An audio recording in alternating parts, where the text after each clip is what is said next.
sustainable harnessing and advancement of nuclear energy for transforming India Bill 2025. The bill was listed in the revised list of business for today, subject to receipt of President's recommendation required under Article 117(3) of the same Constitution. The same has been received. Dr.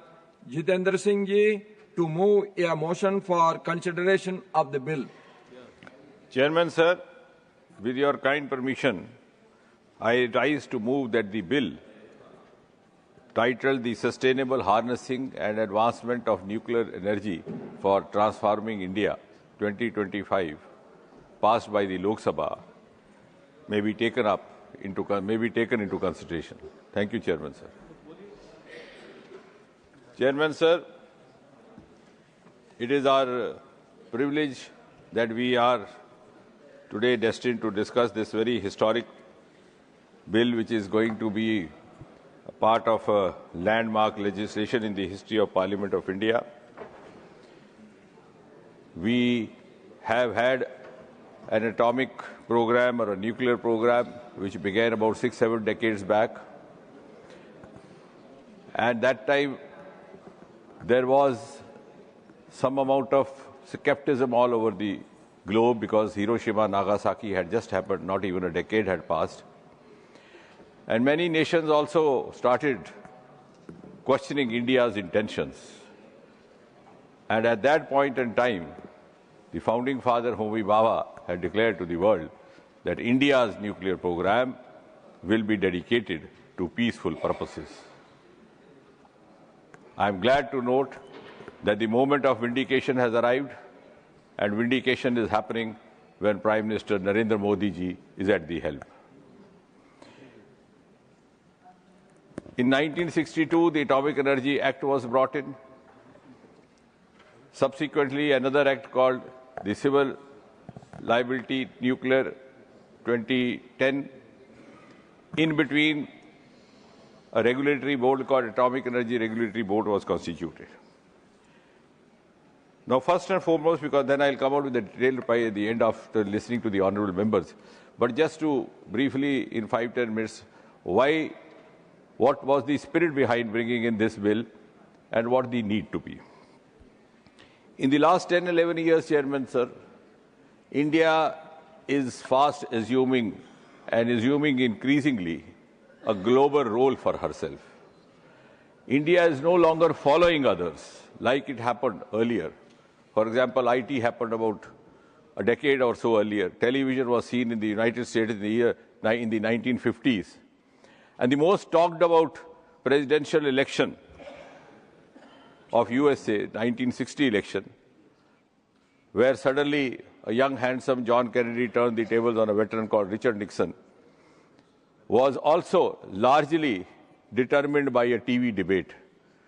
Whereas here in India, we got to see first Chitrahar in the national capital of Delhi around 1970 or so.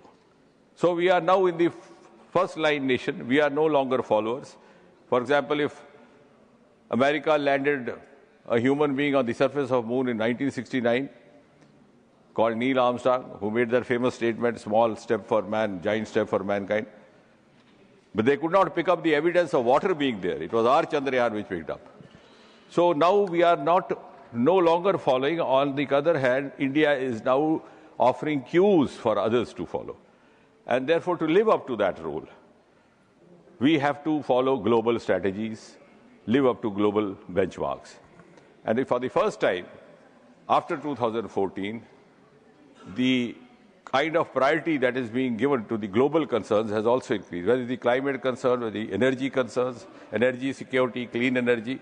You would recall that soon after Prime Minister Modi took over, in one of the earlier COP meetings, he made a pledge to the world, net zero by 2070.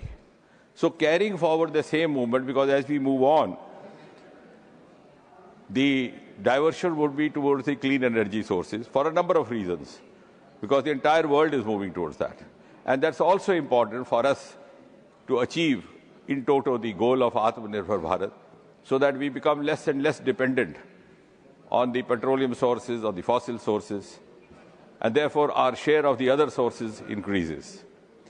Simultaneously, the other sectors which have now come up in the last 1 decade, like, for example, the artificial intelligence, the data and the rest of the processes associated with AI, would also to a large extent require nuclear energy as a reliable 24/7 supply source, which is not so in case of several renewable energy options. In the last 10 years, much has been done to upscale, therefore, the need to upscale this sector. For example, before 2014 or 2013-14, the budget of Atomic Energy Department was just 13,879 crore, which is now increased in the current year to 37,483 crore, nearly 107.07% hike. In 2015, this government took another heroic decision and opened up the nuclear sector to joint ventures, but joint ventures limited only to the PSUs, not to the private. In 2017, for the first time in a single cabinet decision, a bulk approval was given to set up 10 reactors. And in 2025, September, just 2 months back, Honorable Prime Minister laid the foundation of 4 nuclear reactors in Rajasthan at a place called Mahi Banswara. Moreover, we also shifted to other parts of the country. Most of our reactors were earlier located on the western region or in the south. We are now coming up with a nuclear plant close to about 150 kilometers from where we are sitting right now in a place called Gorakhpur in Haryana. And therefore, in the process, while our capacity was just about 4.7 gigawatt when this government came in 2014, now it has gone more than double to almost 8.9 gigawatt.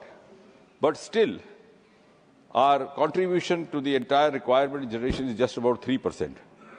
In order to scale it up and take it up to at least 10% by 2047, when India celebrates the 100th year of her independence, nuclear energy mission was launched in this budget. Announcement also was made and later on subsequently.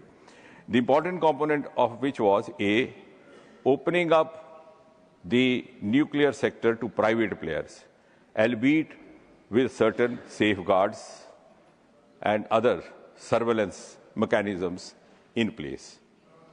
B, starting off in a mission mode, the production and development of semi-modular conductors, because we are going to need this when we have small colonies, crowded colonies, densely populated areas, and in different strength, different capacity, because usually the cutoff is 300 to 200 megawatt. Below that is their range. And we also have envisaged for ourselves an ambitious target of having at least 5 semi-modular reactors by 2033. 4 of them are already in advanced stage of being developed. So, but in spite of that, as I said, we are not at a level there we could actually achieve that target of 2070 net zero without taking some path-breaking decisions. For example, US today is 97 gigawatt with 94 reactors, and China 55 gigawatt with 57 reactors. We have 25 of them. One of them is not functional. So the decision was taken with the intention that we improve our installed capacity. We have more resources. Our gestation period reduces. Some of the avoidable embargoes are also done away with, and in the process to accommodate the private players. Now for that, obviously, some of the adjustments, modifications needed to be made in the existing position of law. As I said, there were 2 main acts. One was the Atomic Energy Act of 1962, the other was the CLND of 2010. In between, the Atomic Regulatory Board also was established. Now, instead of undoing all the 3 or coming up with a new version of each one of 3, what was considered prudent was to revisit all the 3 and to come out with a larger comprehensive bill, which we have tried to do, which is namely this bill, which is also now being called Shanti Bill as an acronym, and also lives up to the spirit of the peaceful purposes, because this government has hugely diversified, as it was being mentioned in the earlier question also, for cancer care, for nuclear medicine. And in this bill, we also tend to open it up for research at the other sectors, as far as the private players are concerned. And also the Atomic Energy Regulatory Board, which was a regulatory board, but which has been brought in later on, somewhere in 1980s, early 1980s, by an executive order, is also now being made part of the Act and being given a statutory status. But let me also assure in the beginning that no compromise will be made with any safeguard. There were apprehensions in the CLND that the supplier was made party to the liability, which had caused some amount of reservation on the part of the investors. So that part of CLND is also being accordingly handled with and modified. It has 3 sections, A, B, C. The other 2 are being retained. B is being slightly modified in order to get over that inhibition that is faced by several potential investors. So at the end, I'll come out with a detailed reply. Thank you, Chairman, sir.